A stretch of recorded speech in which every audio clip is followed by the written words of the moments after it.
So in terms of the system itself, what I will do is I will come out of that, and we should be now looking at something that says Dr. John T. Smith dashboard.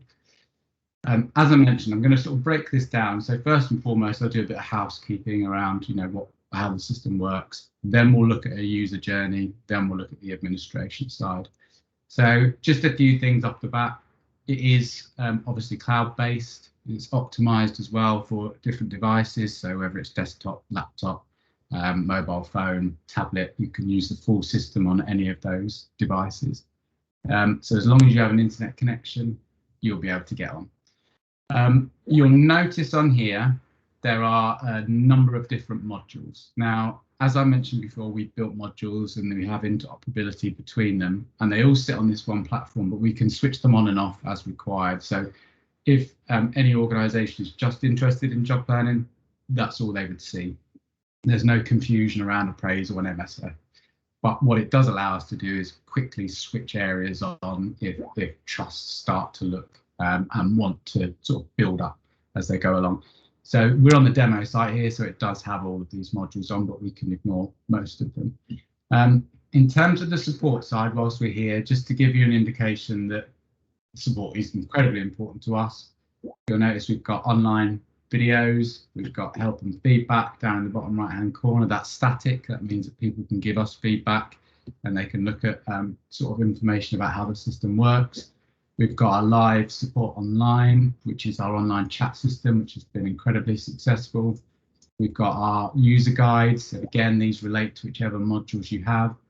We like to make sure that accessibility is there. So we have status icons as well as colours for anyone with sort of any colourblind issues that may impede the ability to use the system. So lots and lots of support. So that's sort of the general side of the system. In terms of the more specific, every user of our system, regardless of the modules, will have a dashboard. And that dashboard information will depend on sort of the modules they use and how they're, what's particularly useful to them. So, for example, this has got stuff around appraisal meetings and revalidation. If you were just using job planning, you wouldn't need to see that. The areas that are important though, so we ensure that we keep up to date with all of your sort of key dates that exist. So when your job plan was done, when it's next due, that will appear in here. All the notifications about what's happened within the system will appear on your dashboard as well. I've already mentioned the user guides. Something else that we do is we have this supporting documents section, which means that if you've got any information, any policies around job planning, any particular forms or processes that you wish people to undertake as part of that process, you can add these to the dashboard so they're easily accessible for the end user. In terms of these grey boxes at the bottom, this is essentially lots about legacy data or what you've done. And the ones we're really interested in for this particular webinar are these three. So there's the job plans for which you're a signatory, because obviously there is a sign-off process, and I'll go through how that works within the system itself when we get there. There's the job plans that you've already done. So this will collate all of the job plans that have taken place within the system and show you what status they're in. But it will also allow you to upload if you have any offline job plans. So you can keep a record of your sort of job planning history within this system, whether or not you've completed it within this system. And then finally, we have the shared job planning templates. So this isn't the same as team job planning as such, but it does cover some aspects. This is really the ability for you to be able to set up job planning templates for maybe a team or a speciality, share those, and then individuals can tweak that job plan template to match their requirements. But it may be you want some kind of direction with regards to how job plans are structured, so you can have that. So that's our dashboard. When we go to the job planning menu itself, again, within this one, Dr. John T. Smith is a signatory, so he has the ability to go in and sign off job plans. I won't spend any great time with that, but I will go into the job planning itself. So one of the things that you may notice as I go through, and actually I'll close this, is Everything that you see is on one tab. So as we go through this, it's all in this one tab. This is our website, as you can see, so it has nothing to do with the system, and it's all on one page. So we want to ensure that it's very simple. You don't start to get lost by having to click left, right and centre and find different sort of areas of information. Everything is contained within this one page, and all of our modules are like that. So the job planning system itself, if I just go through the general structure and some of the main areas, and then I'll sort of do a bit of a deeper dive into what each of these sections are. So the job planning itself will obviously tell you it's your job plan, when the effective date is from and to. It has an activity summary, and again we'll get into slightly more detail about these things, which is a breakdown by categorization of the different activities that you undertake. Most people obviously will be looking at the DCCs or the SPAs, breaks it down into hours and PAs, and there's options for you to look at different sort of views in terms of this if you want to add additional to contracts for that to show or not. You have the ability to do so. Directly underneath that, we have some sort of quick to use buttons, so you can get back to your user guide if you should need to. You have the ability to download to PDF either the summary or the full job plan. And finally, here you have the option to share as a template. That's not the only place that you can create a template, but it is an option. So you could go in, create a standard template for a job plan, share it, and then colleagues will be able to utilize that as they set up their job plan for themselves. In terms of the different sections, as you see, we have sections 1 through to 11. 4 is slightly more in depth, but we'll get onto that. And each of these plays a role. Some of it is informational, gives you guidance, it tells you where you can go for more information. Some of it will then relate to the governance side of things and reporting and how that information is collated.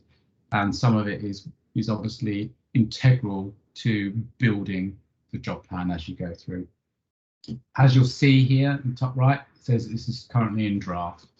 So at the moment, this is not complete, it's not been signed off, but we've got quite a lot of information in here.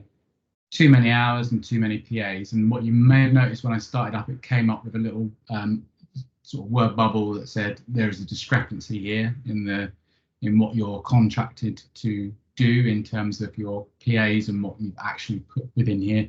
It doesn't stop you from signing something off, but it does make sure that it alerts you here and during the sign-off process for those signatories to make sure they understand that if it does fall outside of the contracted requirements, that it's agreed upon that that's okay. So in terms of each of the sections, the instructions bit is very straightforward. It is essentially just instructions of how to undertake a job plan. It has links to different websites to give you more information, talks about how you can use the form, other useful resources, and then it starts to give you a breakdown of what PAs are, what the different types of activities are. And this is obviously useful if you're new to job planning. If you're new to the system, it gives you an idea of what is included in each of these things. So supporting professional activities, additional responsibilities, external duties. It's not something you need to spend a lot of time on, but it is there as a resource should you need it. The second section, which is general information, this is where it starts to become important in terms of how the information is pulled out in terms of reporting and giving you sort of overviews of compliance and governance. So it has obviously information about contract type, European Working Time Directive opt-out. Now this provides lots of information about actually how you can opt out, because the way it's written is, do you wish to opt out of the European Working Time Directive? So essentially you're in unless you opt out. The general information, just to run through briefly, is obviously an effective date, the number of attending or working weeks, which you can obviously change, job title, speciality, directorate, main employer and main place of work are all important again when it comes to your ability to be able to see the information in the administration side of things, and equally to ensure that this information is correct should it have been pulled from either directly or indirectly from ESR. It's always useful to have a check to make sure that these things are right. The main employer, once you select that, it can default to that, but you can also change it when you set up an activity. And again, this is useful for reporting purposes. So contract details, this is where you obviously select which type of contract you're on. As you'll notice here, we've got the new SAS 2021 contract. If there are any other contracts or new contracts that come up, we like to make sure that we put them into the system so they can be selected for use. This will drive, obviously, what the requirements are within your job plan. The number of core PAs and additional PAs that you're required to do. I've already mentioned the European Working Time Directive opt-out and any current pay thresholds. What you'll also notice on each page is there's an opportunity for you to post comments, and that for each section you have that ability. Signatories, this is useful based on the fact that within our system you can define how many people need to sign off a job plan across the entire group or by individual. So it may be, and I'll show you this in the admin side, it may be that certain groups or individuals require more of a sign-off process than others, and that's fine. You can sort of customize that process. For this particular individual, there's 4 people that are required as signatories. And again, within this, you can go in and you can add, and there'll be a drop-down list. It would have a lot more on it within each organisation. This is purely a demo site, so it doesn't have a huge amount of information within it. And this will become apparent when we get to section 11, which is the sign-off. This is the part that I'll spend a reasonable amount of time on, because the timetabling is obviously the sort of the core of the job plan in terms of how you build it up, how you build up your activities, where they sit, how you can then visualize them, whether or not you have any clashing activities and what you can do with those things. And you'll notice that it's got a number of subcategories. Now, these subcategories are essentially allow you to provide more information around particular aspects of your job plan. So I've left this one in draft so I can show you how to add a new activity. If it was completed and submitted and signed off, you wouldn't have the opportunity to do that. But just to mention that you are able to revert something that has been signed off into a draft status. It would then require full sign off again. So everyone that was involved in the signature process would have to re-sign it off. But it does allow you the opportunity to change things should they be needed and it isn't time for a new job plan.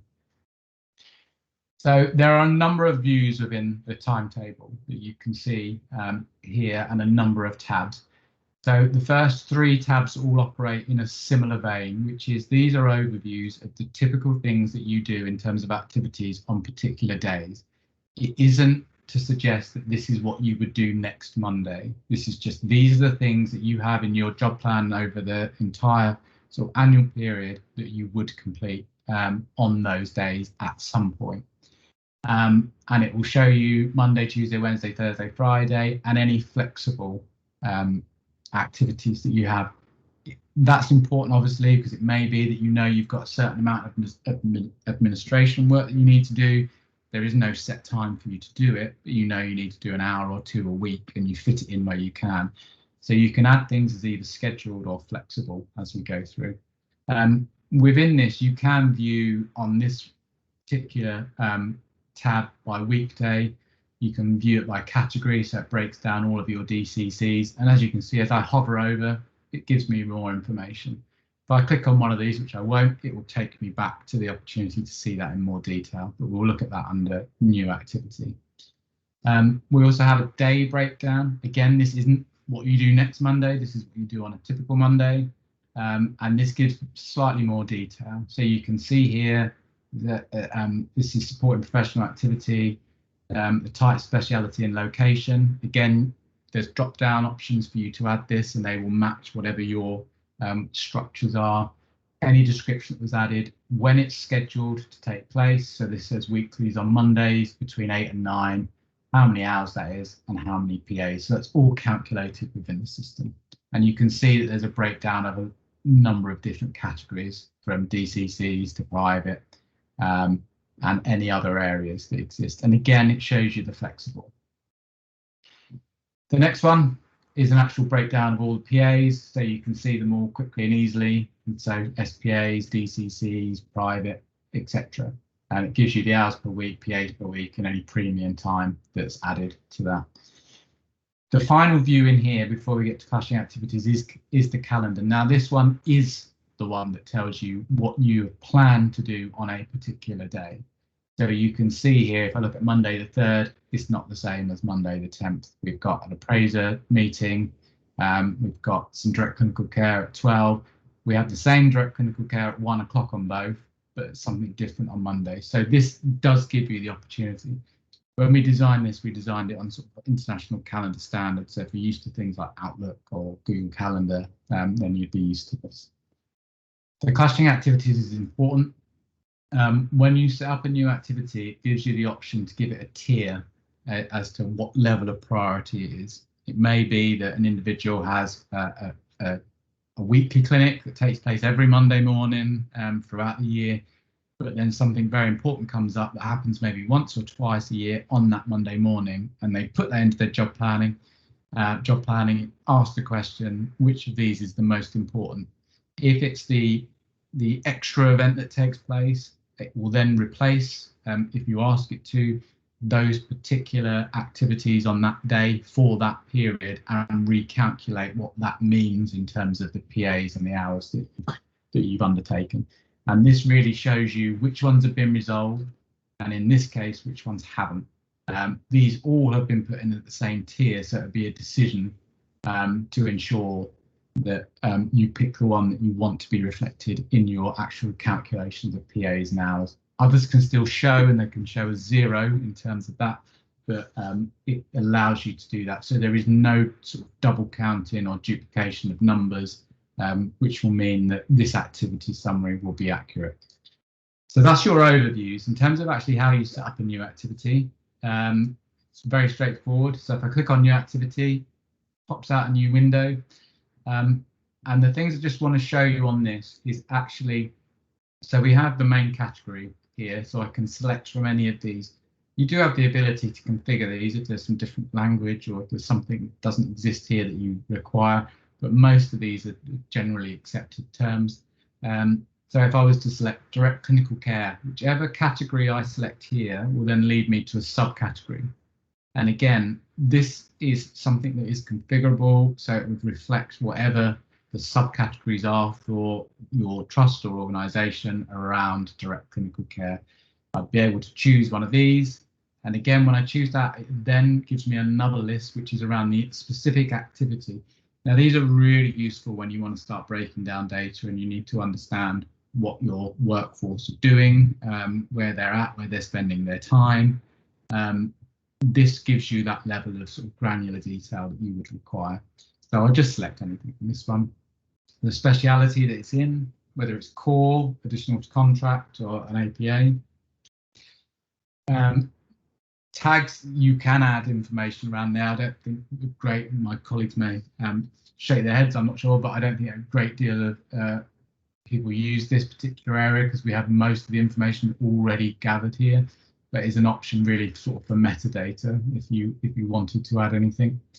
And then you can add an employer. So it may be that it's not your main contracted employer that you're undertaking this activity for, or your main location. So if I add information along this, I can then add a brief description if I wish. I can describe whether this is on call or not. If I click yes, it's on call, it will change this information below and suggest that it's flexible. It doesn't have to be, it could be scheduled on call. Let's, for argument's sake, say it's not on call. In terms of the scheduling itself, it's here that I can suggest whether I know when something is supposed to take place, or if I need to undertake something but I don't know when it has to take place. In terms of flexible, it just is the option to say how many hours and how many PAs does that calculate to.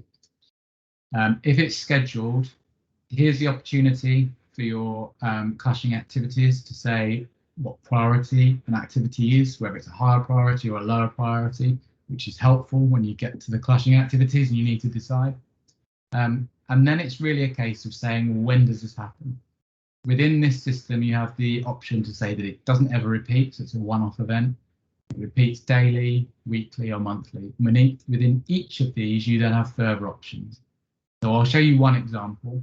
In terms of weekly, if I know that I'm doing sort of an 8-week rotation, And I know that on weeks 1, 3, 5 and 7 on Tuesdays and Thursdays, I've got this direct clinical care between 8 and 12. That will then go away, calculate the number of hours worked and the number of PAs accumulated within that period.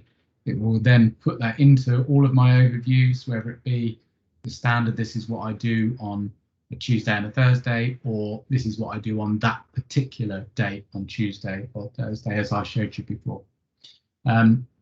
It gives you the summary of that.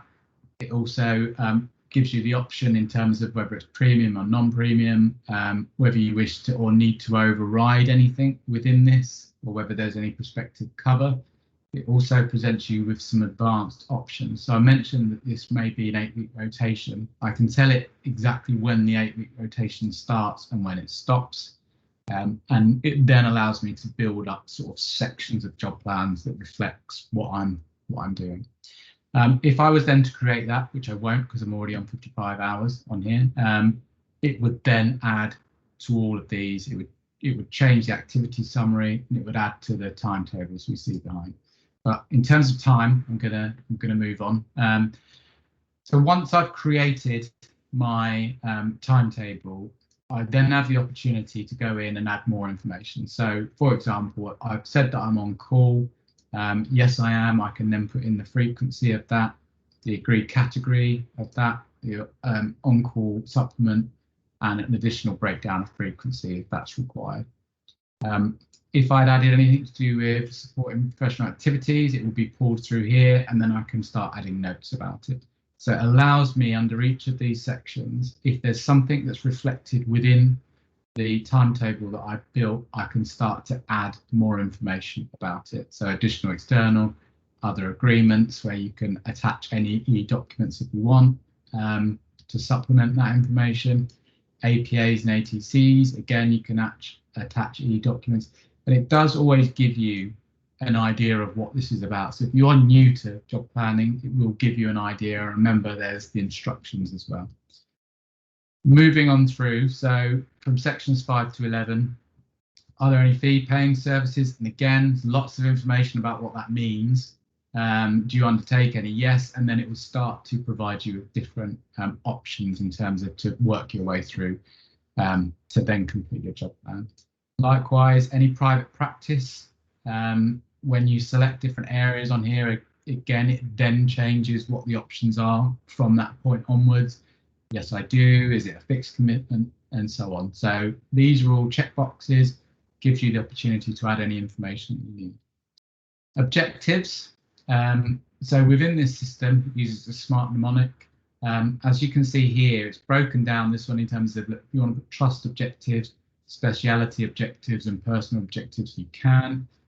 If I wish to add one, it will literally, as I say, just bring up smart mnemonic and I can put the information in, and that's then accessible to those that are signing up for the job plan.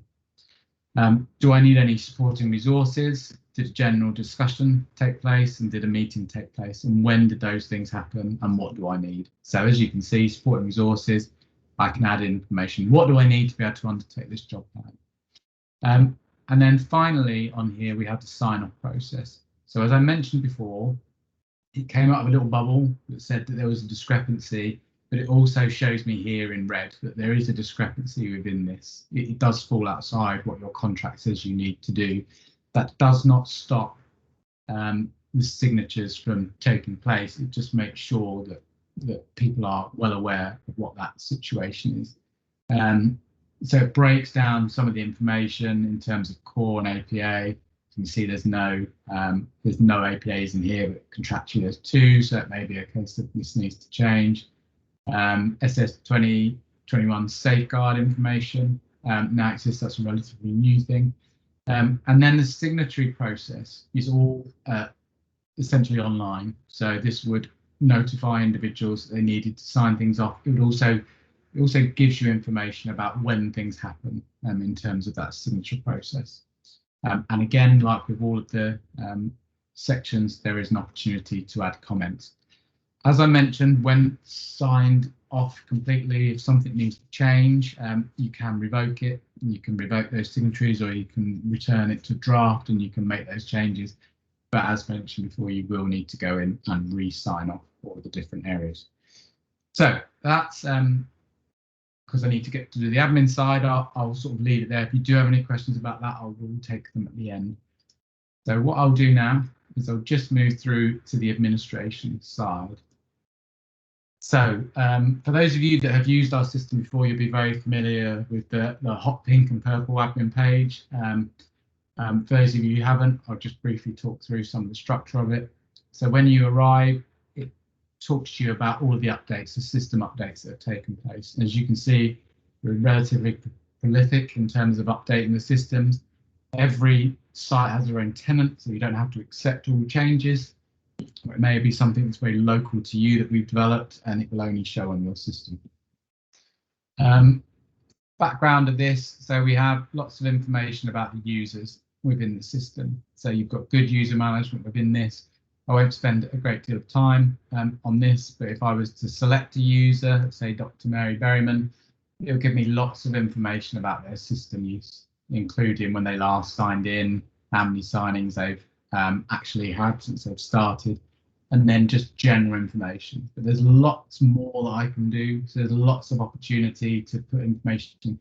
Now, some of this relates to specific modules around appraisal, revalidation, so you see things like ASPAT and so on, but there are things around job planning and job plan exemptions that exist. So there's lots of opportunity within the user management side of things to see a great deal of information. The job planning side of things, in terms of sort of reports, compliance and governance, again, is comprehensive. And I'll show you a few of those areas. You'll notice that there's two separate job planning options here. So this is for all staff job planning. This is relatively new, so we're building up our reporting capability around that.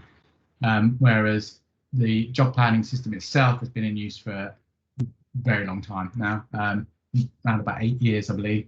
So we've got really good reporting systems already that exist around this. So I'll take you through some of these areas. The first thing we'll look at is just the idea of all job plans. So if I select all job plans, what it will essentially tell me is for each job plan, for each individual, what their current status is, who their signatories are. And as I mentioned, you can change the number of signatories.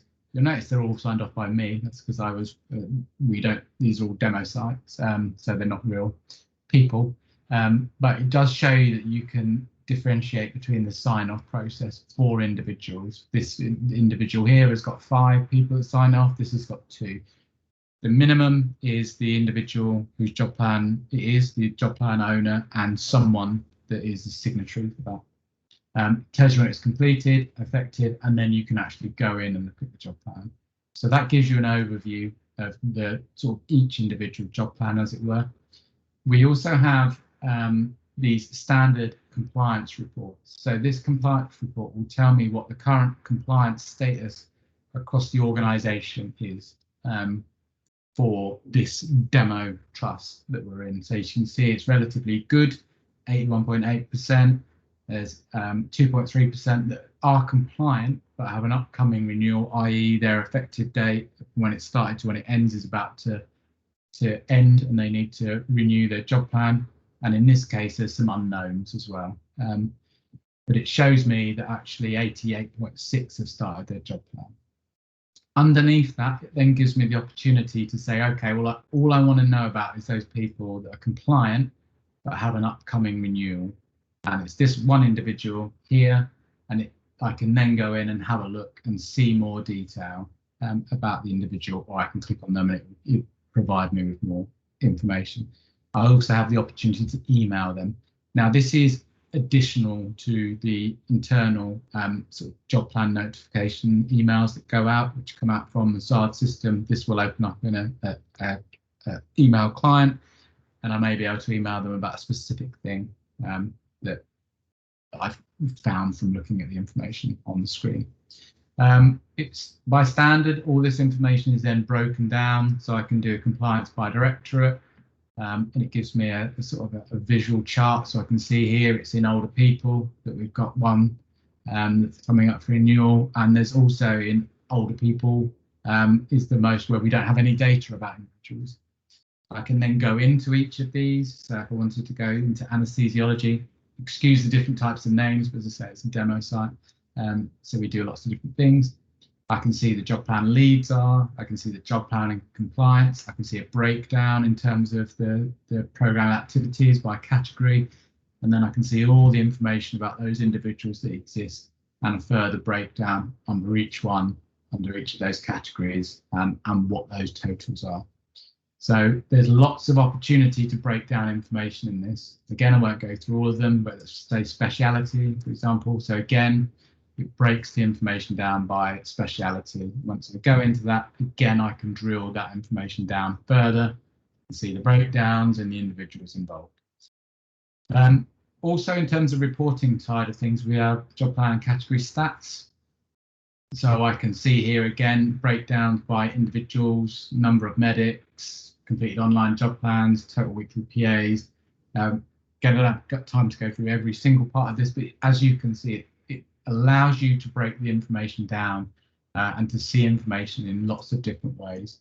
So again, I can do that by directorate, and it will show me what the overall directorate number of medics, completed job plans, total weekly PAs, all the way through. Again, I can click on those and it will provide me with further information.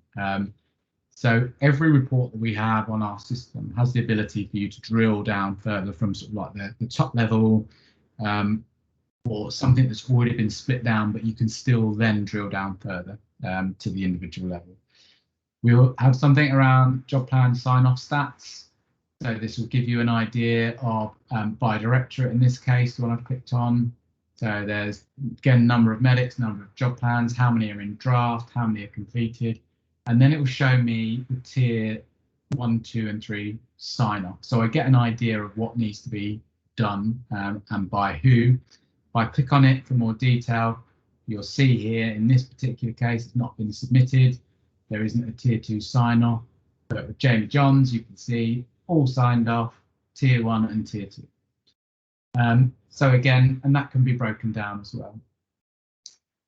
In terms of reporting, that they give you the sort of standard reports. If you need anything more than that, you can go to this advanced job planning option, and within here you can essentially break things down any way you want. So I just want to see the number of DCCs, a quarter contract, and I want to see that broken down by activity. So I can start to break information down. And if I want to see all the theatre DCC sessions by who, if I click on it, it will show me all the people within the organisation that undertake those DCCs within the theatre setting.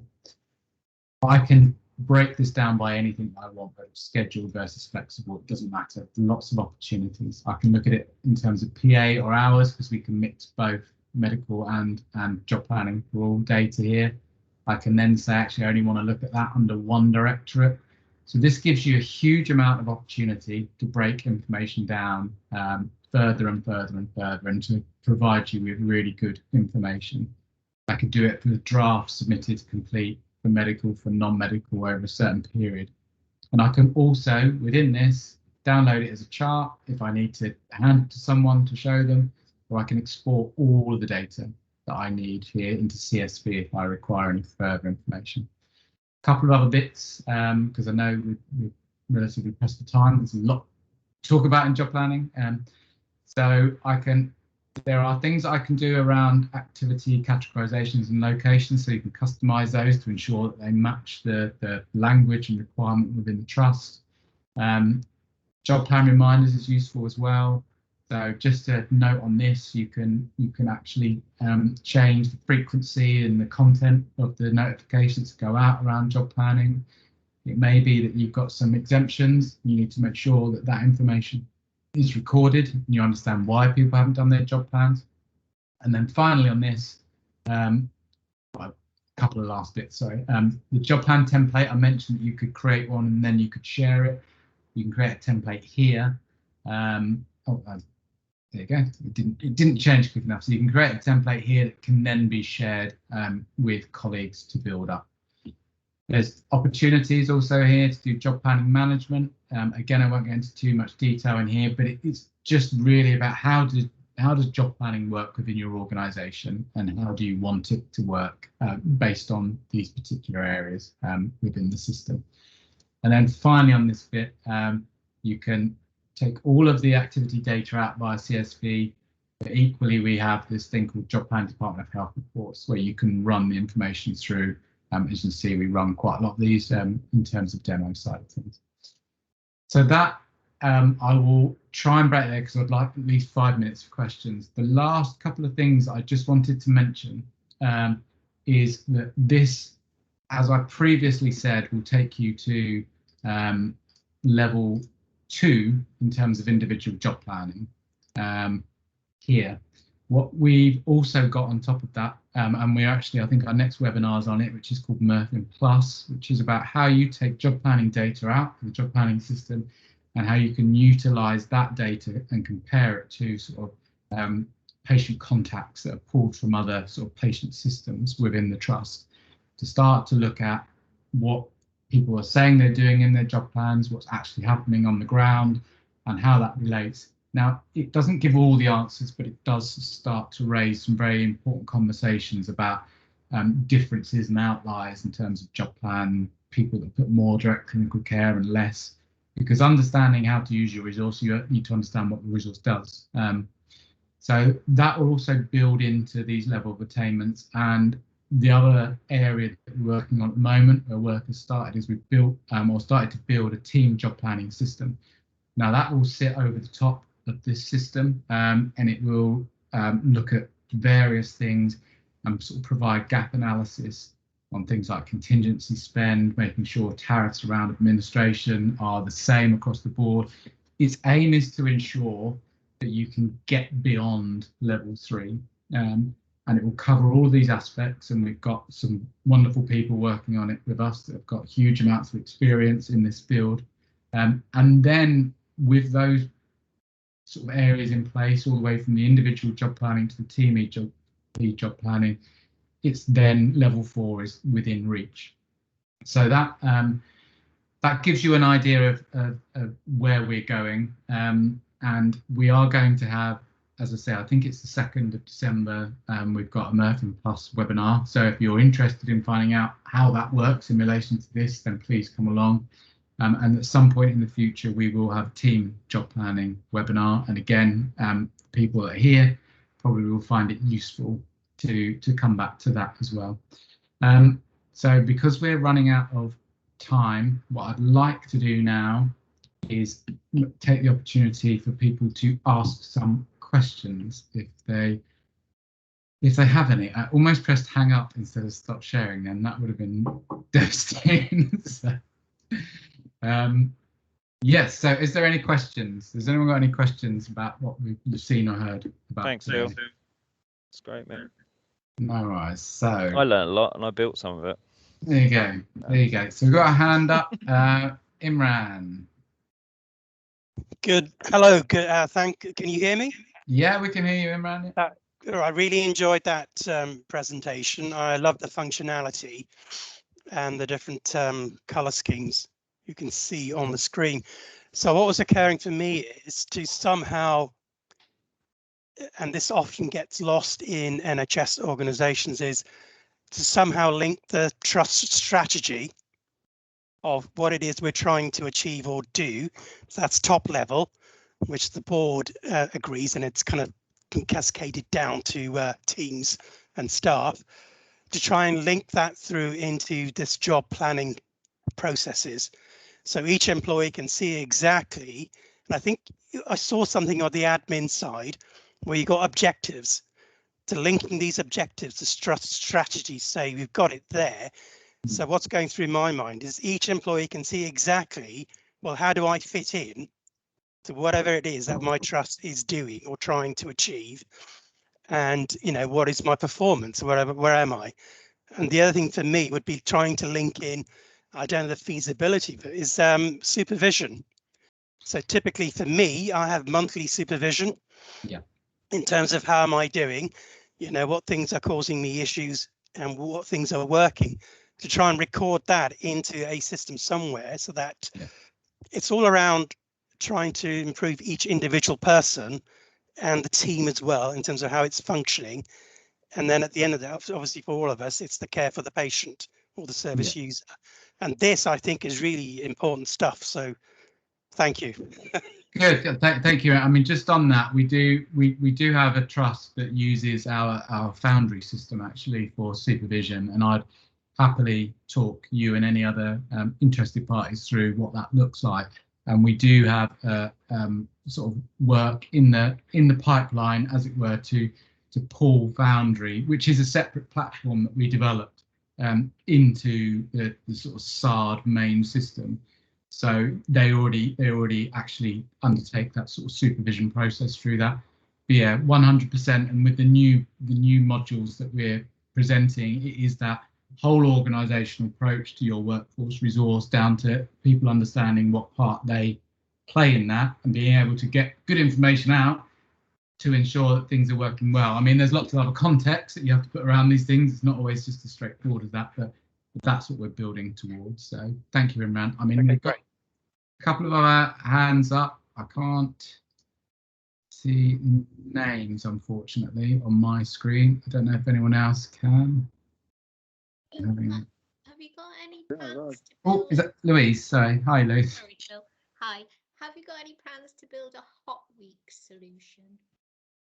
There is Hot Weeks in there. I don't know if Megan, if you want to talk about it. Yeah, I think me and Louise have spoken about this a little bit before. It is something we want to kind of support a bit better.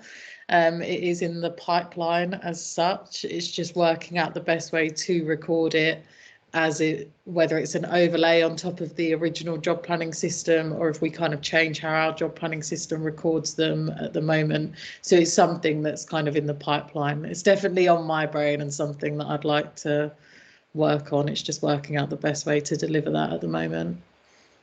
Yeah, I think we're happy, Louise, for, you know, in terms of partnership working, for, you know, if you've got input into what the best ways it may be, then we'd really welcome that. Yes, Louise, you are absolutely on my list for that voting when we get to that time. Cool. Does that answer your question, Louise? Yeah. Yes, that's very useful. Lovely, thanks. And Robin? Yeah, hi there. It's Robin from Leicester. I've got a quick question. Some of our teams are got spreadsheets for recording details about job plans, and I'm worried about making them rekey everything back into SARD. You know, is there a way to import data? That is a complicated one. The technical answer is yes. The practical answer to that is it can be very difficult and time, because it is essentially individuals inputting that data. I'm not sure where we are with Scrape. We've done it before, we've had it from various different like Word documents, Excel spreadsheets. It's been very difficult to sort of build something that scrapes that data out. Sorry, Kevin. Robin, is it in a consistent format, and is there a lot of them? Yeah, we can make sure it is consistent if that's what you need. So if there's like a sort of template that you could give us, and then we can make sure that that's how it's recorded. Yeah, I mean, if there's a whole bulk of data there and it's in a consistent format, I mean, it's something that has to go through Megan and Barbara, our CTO, to see. But I know Barbara loves pulling in data. I'm not even joking. She does. She does. She loves scraping data out of spreadsheets. It seems to be the thing she likes doing. So you get in touch with Megan and let's have a look at what that data looks like and just how many of them there are. Yeah, I think my answer was based on the fact that the last time we did it, it did come in various formats, and it was varying degrees of how much information existed in each of those. That's why I'm asking if every person has created their own version of a sort of Excel spreadsheet and done it slightly differently, and then it's got altered and changed, whereas if it's something that's been produced sort of centrally and the spreadsheet's the same for every person, then that's a different thing. I hope that helps, Robin. Thank you. Yeah, I'll get in touch with Megan and Barbara about doing that. Thank you. Yeah. Lovely. Were there any other? I can't see any other hands up. Are there any other questions anyone had? If not, obviously, if you have any other questions, we're all very accessible. We're here to help. I know that Chris and Jan will follow up after this just to make sure everyone got the information they required. But as I say, if you've got a more in-depth question, if there is a requirement for training for a group of staff, please contact Megan and the customer support team, and they'll be able to arrange that. In terms of moving forward, as I mentioned, I think I'm right, Fran, it's the 2nd of December. We've got Murfin Plus. That's webinar. correct. Yes, Murfin Plus is on the 2nd of December. We do have a webinar like this on the first Thursday of every month, so there will be ones also in January and February, but the actual subject matter of those is TBC. As Phil said, we will definitely have something on team job planning. I'm not sure if it will be as early as that or a bit later, but yes, Murfin Plus on the 2nd of December. Lovely, thank you. So last thing for me to say is thank you to those that came along today. I hope you found it interesting. For those of you watching, likewise, and equally, if there are any other questions, as I say, just contact us. We're very happy to help. And without further ado, I'll call an end to the webinar session. So thank you, everyone. Brilliant. Thanks, Phil. No worries. Thank you very much. Cheers, mate. Bye, everyone. Bye. Thank you. Bye. Bye.